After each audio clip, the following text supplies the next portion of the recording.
Salam, ini berita yang telah dijangka.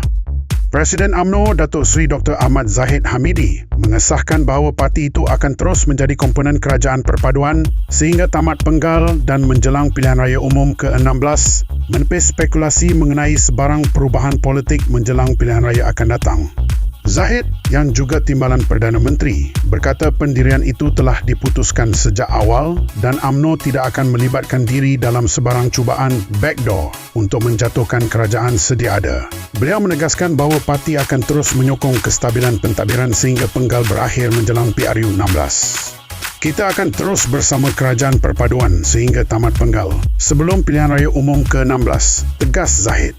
Presiden UMNO ini turut menyatakan bahawa UMNO ingin mengelakkan kesilapan lalu dalam rundingan kerjasama politik dengan pihak lawan yang dianggap tidak membawa manfaat dengan memberi amaran bahawa parti tidak mahu dipatuk oleh ular yang sama di tempat yang sama lagi.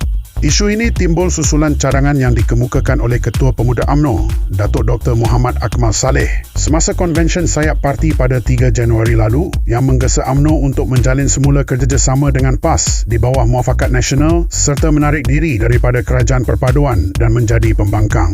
Bagaimanapun, Zahid menjelaskan bahawa meskipun cadangan tersebut dibincangkan secara terbuka pada mesyuarat Biro Politik UMNO, tidak ada keputusan muktamad dicapai dan keputusan mengenai hala tuju kerjasama politik akan diumumkan oleh parti apabila tiba masanya.